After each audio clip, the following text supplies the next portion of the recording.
싱가포르에 이어서 판문점에서도 오늘 북미 간 실무 접촉이 열렸습니다.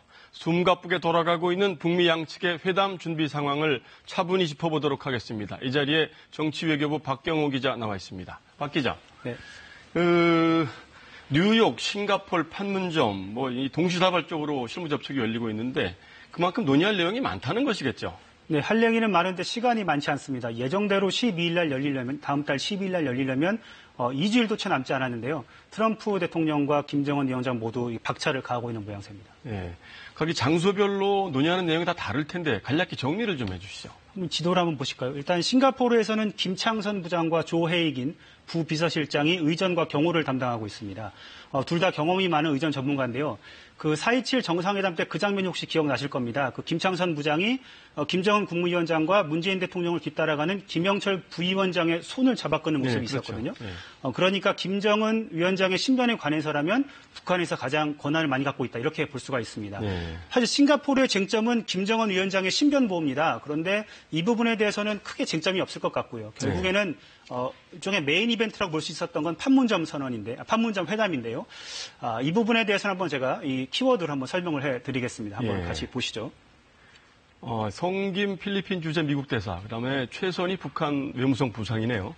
맞습니다. 두 사람 모두 다 미국과 북한에서 내로라는 그 대북통인데요. 네. 특히 성김 지금 이제 필리핀 주 대사입니다. 그런데 주미 대사를 한 주한 미 대사를 한 적이 있고요. 그다음에 비핵화를 다루는 육자회담 대표도 맡은 적이 있습니다. 그만큼 대북의 협상의 전문가라고 할 수 있습니다. 그런데 오바마 정부 때 일했던 사람인데 다시 교용할 정도로 능력을 인정받았다 이렇게 볼 수 있고요.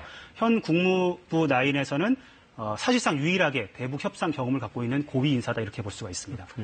또 최선희도 이제 마찬가지로 이제 대미통으로 받고 있는데요. 방금 전의 장면 한번 좀 봤으면 좋겠는데요. 이 최선희와 성김 그 대사는 사실은 이 비핵화의 또 전문가들이거든요. 이 두 전문가가 27일과 30일 두 차례에 걸쳐서 이제 회의를 했고 오늘 이제 사실상 마감됐는데 전문가들이 이렇게 협의를 마친 이상 어떤 비핵화의 로드맵에 윤곽이 그려졌고 그것이 이제 앞으로 뉴욕에서 있을 김영철과 폼페이오 간의 회담의 자료로 그리고 담판이 될 것이다 이렇게 보고 있습니다. 이 최선희 부장 같은 경우는 얼마 전에 거친 담화문을 발표를 해서 그렇죠. 이 정상회담 자체를 좌초시킬 뻔한 그런 인물인데 이번 실무 접촉에서 무리수를 두거나 이런 일은 없겠죠? 그렇게 보실 수도 있는데요. 일단 그 담화 자체가 어떤 개인의 돌출 행동이라기보다는 김정은 위원장의 어떤 그 생각이 의중이 반영돼 있다 이렇게 볼 수 있고요. 그럼에도 불구하고 다시 기용됐다라는 건 그만큼 이 대미 협상이나 비핵화 협상의 어떤 전권 혹은 능력을 인정받았다 이렇게 볼 수 있습니다. 그렇군요. 자, 그다음에 다음 장면 한번 보실까요? 그러면 자, 아까 김영철 부위원장 지금 뉴욕으로 가고 있죠. 오는 맞습니다. 뭔가요? 김영철 부위원장과 뉴욕에 함께 가고 있는 수행원들의 숫자입니다.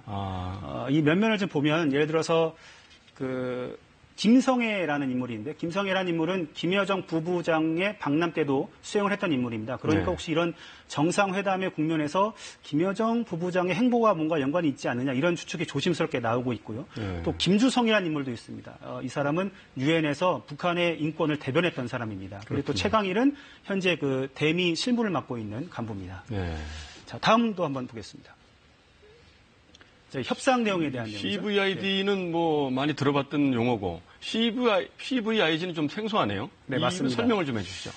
한 글자 차이인데요. 일단은 CVID는 완벽하고 검증 가능하고 되돌릴 수 없는 D는 이제 비핵화, G는 이제 개런티, 보장을 한다는 거거든요. 그럼 무엇을 보장하느냐? 체제 안전을 보장한다. 그렇죠. 맞습니다.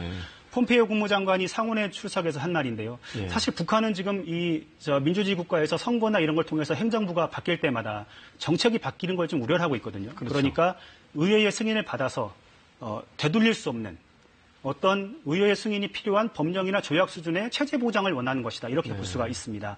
그렇다면 이제 김정은은 어떤 선택을 할 수 있느냐? 다음 그림을 한번 보시겠습니다.